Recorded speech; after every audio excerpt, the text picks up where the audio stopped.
कि जब आप रिवर्स लेते हो तो लोगों के कमेंट भी थे कि बहुत वाइब्रेशन फील होता है, थी जो कि बहुत ही घटिया क्वालिटी की, तो मैंने इसको एलईडी में अपग्रेड किया। Hello guys, welcome back to my channel. Thumbnail देख के आप समझ चुके हो कि मैं क्या करने वाला हूं। तो मैं आज आपको एक जेन्युइन निसान का ओनरशिप रिव्यू देने वाला हूं 10,000 किलोमीटर का।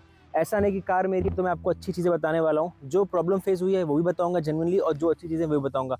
तो स्टार्ट करते हैं बाहर साइड से।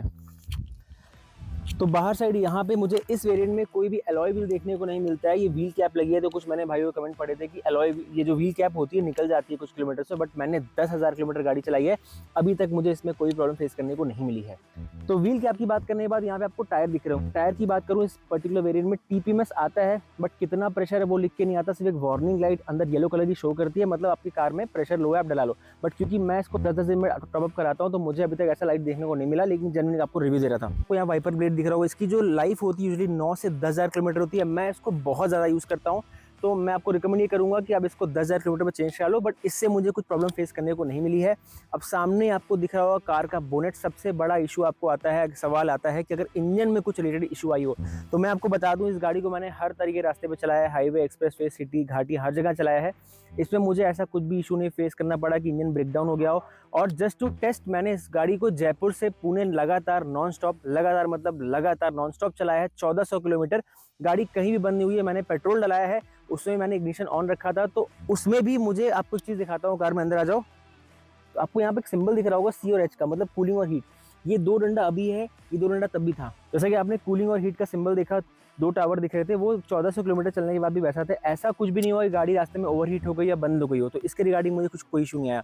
फिर बात करते हैं, ये एमटी वेरिएंट है, इसमें आपको मैनुअल ट्रांसमिशन है, ऑटोमेटिक मैनुअल ट्रांसमिशन। तो मैं कभी भी गाड़ी को मैनुअली भी चलाता हूँ, इवन दो उसमें प्लस माइनस का ऑप्शन है, बट कभी ऐसा गियर में अटकने की मुझे दिक्कत नहीं आई। अब मैं बात करता हूँ क्या क्या दिक्कतें मुझे इस गाड़ी में फेस करने को मिली, तो आपको अंदर ले चलता हूँ। सो पहला ग्लिच मुझे देखने को मिला, आप ये देखते हो फ्यूल गेज है, ये आप देख रहे हो। तो जब भी मैं रिफिल कराता था स्टार्टिंग में, तो ये मीटर पूरा यहाँ तक भर जाता रहा, बट देखिए अभी गाड़ी में पेट्रोल नहीं है, तो रेंज डैश शो कर रही है जैसे 60 किलोमीटर की रेंज, और मैंने पेट्रोल फुल करा लिया, स्टिल वो 60 किलोमीटर की रेंज शो कर रही थी। तो वो एक ग्लिच था। तो जैसे कि आपने देखा कि वो फ्यूल गेज शो नहीं कर रहा, तो ये कोई बहुत बड़ी कंसर्निंग चीज़ नहीं है, क्योंकि मैं तो गाड़ी चलाया हूँ, तो मुझे पता है कि 30 लीटर का पेट्रोल डलाया हूँ तो कितनी गाड़ी चलने वाली है। बट स्टिल इशू तो इशू होता है। तो पहला इशू ये था। दूसरा इशू गाड़ी में ये फेस करने को मिला कि जब आप रिवर्स लेते हो, तो लोगों के कमेंट भी थे कि बहुत वाइब्रेशन फील होता है। तो अगर सपोज मैं 50 मीटर के स्टेज पे रिवर्स कर रहा हूँ, तो इनिशियल जब मैं उसको थोड़ा सा पिकअप दूंगा, तो गाड़ी वाइब्रेट करती है, बट उसमें अगर कोई इशू नहीं होता, क्योंकि उसके बाद वो गाड़ी नॉर्मल स्पीड पकड़ती है, गाड़ी नॉर्मल हो जाती है। मैंने इस गाड़ी को रिवर्स में भी ऑफ रोडिंग की है, तो इससे कोई इशू मुझे फेस करने को गाड़ी में नहीं मिला है। तो ये कुछ इशू थे। अब मैं बताता हूँ जो मुझे लगता है ये इशू क्यों आए थे, क्योंकि जब गाड़ी आई थी तो मैंने इस पर आफ्टर मार्केट काम कराया दिल्ली से। इवन दो इस गाड़ी में हर काम कपलर टू कपलर होता है, लेकिन मुझे ऐसा लग रहा था कि उन्होंने कुछ तो झोल किया है, बट मुझे पता नहीं चला। फिर लेटर ऑन आपने मेरी वीडियो देखी होगी, उसमें देखा होगा कि पार्किंग लाइट गाड़ी की ऑन हो गई। वो कंसर्निंग इशू था, क्योंकि पार्किंग ऑन होने का मतलब आप गाड़ी कहीं खड़ी भी करोगे, आपकी पार्किंग लाइट जलेगी, तो बैटरी इंगेज रहेगी, आपकी बैटरी उतर जाएगी। फिर जब मैंने उसको रिपेयर कराया, तो मालूम चला कि एक एक्स्ट्रा वायर उसमें लग गया था, इसके चलते ये शॉर्ट हुआ था। तो उनका ये कहना था कि उसी की वजह से जो पेट्रोल का गेज जो मीटर नहीं शो कर रहा था, वही ग्लिच वो भी था, एंड जो पार्किंग लाइट इनेबल रह गई थी वो भी वही इशू था। सेम इशू, मतलब वो कपलर कपलर के कारण कुछ आया था। तो ये रिजॉल्व हुआ है जुलाई में, और मैंने जुलाई के बाद फिर गाड़ी जयपुर लेके गया हूँ, पुणे लेके गया हूँ, गोवा लेके गया हूँ, कोई इसमें दिक्कत नहीं है। उसके बाद वो प्रॉब्लम रिजॉल्व हो गई थी।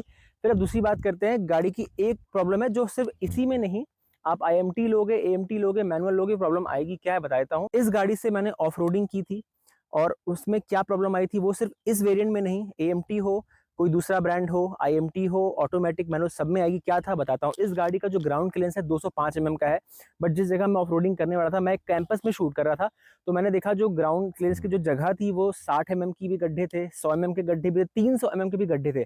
अब इतना सेंस नहीं बनता कि 300 mm गड्ढे में मैं 205 की गाड़ी को खुदा दूं, तो ये बोनेट उसमें टच हो जाने वाला है। आधे घंटे के स्टेज जब मैंने गाड़ी ड्राइव की, तो मुझे डैशबोर्ड पे क्लस्टर पे एक इशू लिख करके आया, ओवर हीटिंग। और मुझे एक बर्निंग स्मेल आई। अब ये क्यों होता है मैं आपको बता दूं। ये जब आप मैनुअल गाड़ी चलाते हो, वहाँ पे हाफ क्लच इंगेज करते हो, जो आप गाड़ी चलाते हो कहीं स्टीप पे, आप पूरा क्लच नहीं छोड़ते हो, तो हाफ क्लच जब भी इंगेज होता है, तो क्लच में ओवर हीटिंग होती है। और इसमें क्लच होता नहीं है, ऑटोमेटिक इंगेज होता है, तो उसमें वो दिक्कत आनी आनी है। तो ये आपको बताता हूँ सोल्यूशन क्या है। तो मैं कैंपस में शूट कर रहा था, जब भी ऐसा है आप उसको नजरअंदाज ना करें। मैंने गाड़ी तुरंत साइड लगाई, इग्निशन ऑफ किया। आप चाहो तो बोनेट भी खोल सकते हो, ज्यादा एयर फ्लो आएगा तो जल्दी ठंडी हो जाएगी। तो 15 मिनट के बाद मैंने गाड़ी स्टार्ट की, वो नॉर्मल हो गई। अब सपोज आप गाड़ी चला रहे हो और किसी स्टीप पे फंसे हो, आगे भी कार है पीछे भी कार है, उस केस में आप गाड़ी बंद करके जा नहीं सकते। उस केस में आपको क्या करना है, ज्यादा से ज्यादा गाड़ी को न्यूट्रल में रखना है।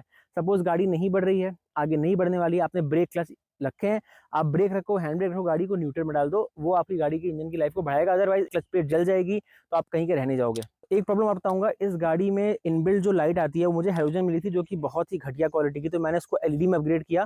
ये आपकी चॉइस है, आप इसको एलईडी करो, कुछ लोग हैलोजन में भी ओके हैं, कुछ फॉग लगाते हैं, आपकी मर्जी, ये आपके ऊपर है। फिर बात करूँ इस गाड़ी का पार्किंग, पार्किंग कैमरा जो इस गाड़ी का है वो इतना अच्छा नहीं है, उसमें 60 एफपीएस का आपको स्मूथ रेट नहीं मिलता। जो आप गाड़ी पीछे करोगे आपको उतना कॉन्फिडेंस नहीं आएगा, अनटिल अनलेस आपको एक्सपीरियंस है, आप ओआरवीएम और आईआरवीएम पे डिपेंडेंट हो तो इट्स गुड, मगर आप सिर्फ बैक कैमरे पर रिलाई करते हो तो आपके लिए उतना अच्छा कैमरा नहीं मिलने वाला है। फिर बात करते हैं अलाइनमेंट की, तो कुछ लोगों का कमेंट में पढ़ रहा था कि 3000 किलोमीटर में मेरी गाड़ी की अलाइनमेंट टेढ़ी हो गई, 15,000 पे हो गई। तो अलाइनमेंट खराब कैसे होती है, पहले आप वो समझ लो। जब आप बहुत रफली गाड़ी चलाते हो, आप ड्रिफ्ट मार रहे हो, अचानक से आपने स्टीयरिंग मोड़ा या कुछ एक्सीडेंट हुआ है, तो अलाइनमेंट खराब होती है। अभी तक 10,000 किलोमीटर पे मुझे ऐसा कोई प्रॉब्लम फेस करने को नहीं मिला। चेक कैसे करना है, जब मैं हाईवे पे गाड़ी चलाता हूँ तो मेक श्योर करना है रोड ऐसी हो, बम्प ना हो। अगर रोड ऐसी है तो अभी गाड़ी एक साइड भागेगी, जब रोड प्लेन हो आप गाड़ी चलाओ, स्टीयरिंग सीधी करके छोड़ दो। अगर गाड़ी एक तरफ ज़्यादा जा रही है बार बार, तो मतलब आपके अलाइनमेंट में प्रॉब्लम है, आपको दिखानी चाहिए, लेकिन मुझे अभी तक ऐसी प्रॉब्लम फेस करने को नहीं आई है। सो यही था आज की वीडियो में। अगर आपको गाड़ी का फुल रिव्यू भी देखना है तो आई बटन पे आ रहा होगा, मैंने पूरी गाड़ी का रिव्यू किया था।